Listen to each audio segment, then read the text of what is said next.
জাকাত অবশ্যই দিতে হয়, ঠিক আছে, বাট আমি তাদেরকে কোনো জামা কাপড় না, আমি টাকা দিয়ে দিই। বৃদ্ধ মানুষ, তাদেরকে নিয়ে কাজ করার আমার ইচ্ছা আছে। অ্যাকচুয়ালি আমি প্রতিবার ঈদে চেষ্টা করি যারা আমার কাছের আছে বা যারা সুবিধা বঞ্চিত বা যারা মানে যাদের জন্য ঈদটা আসলে আমার মনে হয় তাদের জন্য, ওনাদেরকে আমি আসলে হেল্প করার চেষ্টা করি এবং করেছি। এবং আমি আসলে জাকাত অবশ্যই দিতে হয়, ঠিক আছে, বাট আমি তাদেরকে কোনো জামা কাপড় না, আমি টাকা দিয়ে দিই। এবং এবারও তার ব্যতিক্রম হয়নি, প্রায় 300 জনের উপরে লোকজনকে দেওয়া হয়েছে এবং আরও চেষ্টা করছি।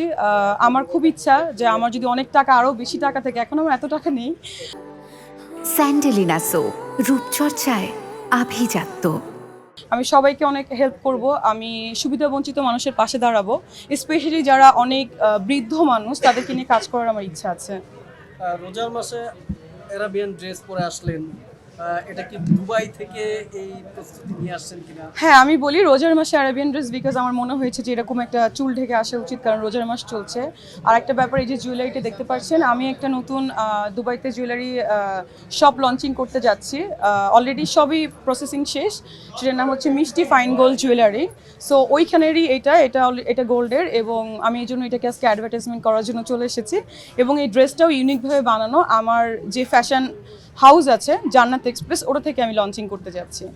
কিরকম প্রাইস যদি একটু শেয়ার? এটা আসলে অনেক ভরি আছে, আপনারা দেখেই বুঝতে পারছেন টোটাল জুয়েলারিটা। এটা আমি জানি না, আপনারা বলেন, এগুলো বলা যাবে না, এগুলো বললে শুধু শুধু হচ্ছে খুব বিয়ে লাগে, আমি আর নেই এর মধ্যে।